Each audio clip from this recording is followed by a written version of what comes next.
Muy buenos días o muy buenas tardes, donde elijan escuchar esta transmisión del día de hoy. Y para el día de hoy, desde nuestra reflexión 18 de agosto, si escuchamos muy atentamente, yo diría que a través del libro de Josué vemos, y lo mismo que se refuerza en el Salmo, vemos toda esa fidelidad y misericordia de Dios. Yo diría que esa misericordia está acompañada de todo ese recordar que a veces necesitamos volver a escuchar, en donde Dios nos ha llevado, nos ha sacado y nos ha liberado. Es muy interesante ver cómo Dios vuelve a recordar a su pueblo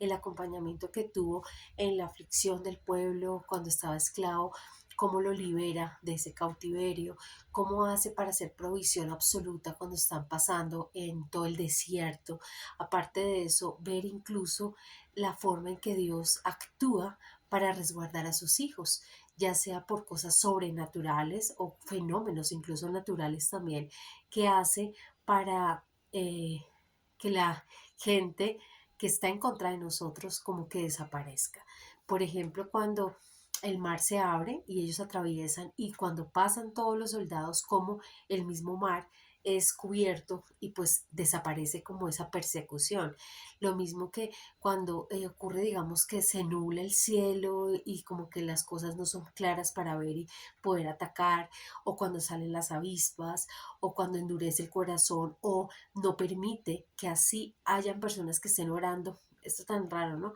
Orando para hacerle mal a alguien, como para sentir ese respaldo. Hasta incluso en eso Dios invita a la gente a que bendice al pueblo, bendice al pueblo. Y cuando miramos la parte del salmo del que nos corresponde para hoy, ese salmo es como un clamor de absoluta misericordia, recordando la grandeza de Dios, esa provisión absoluta en todo tiempo. Hoy quiero invitarte a que recuerdes que Dios es suficiente y que Dios siempre tiene la provisión adecuada para cada uno de nosotros como hijos, y que a veces, aunque no veamos absolutamente nada y veamos que todo está fuera incluso de control desde lo físico, desde la provisión, Dios siempre, absolutamente siempre, cumple, está presente y hace las cosas para nuestro beneficio y obviamente para su obra. Tan es así que incluso en las cosas que pensamos que no entendemos o por qué funcionan como son, por ejemplo, cuando vemos el Evangelio o leemos el Evangelio, que hay personas que le están preguntando que si el hombre puede repudiar a su mujer, y él muy sabiamente, prácticamente los recuerda que son una sola carne, ¿no? Y cuando eres una sola carne con tu esposa, en pocas palabras te invita a pensar cómo vas a repudiar tu propia carne. Y obviamente hay una cantidad de condiciones que después se entienden allí en la lectura, que están muy asociadas a la dureza de nuestro corazón y sobre todo a repudiarla en el momento del adulterio. Si cogemos esa relación del adulterio, en el cual, por ejemplo, el esposo y la esposa o ellos dos son fieles a ellos mismos, cuando eres adúltero es cuando sales y consigues o buscas o te entretienes por otro lado, ¿no?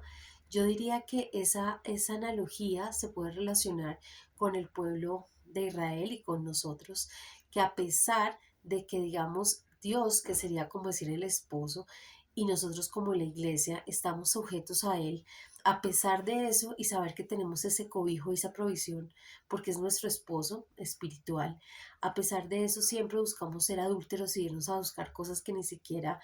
eh, son la fuente, son dioses ajenos, perder nuestra fe, irnos a una cantidad de cosas que van en contra del orden natural que Dios había destinado para nuestra vida.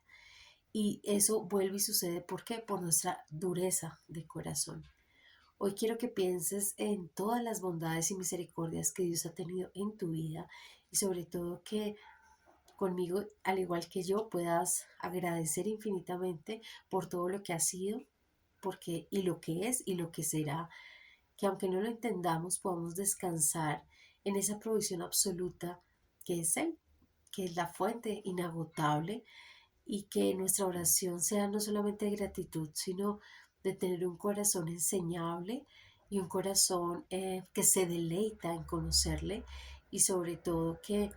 puede reconocer la trayectoria y el camino por donde hemos transitado, ¿vale? Entonces, que tengan un día maravilloso. lleno de la misericordia de Dios y sobre todo de que podamos descansar en su palabra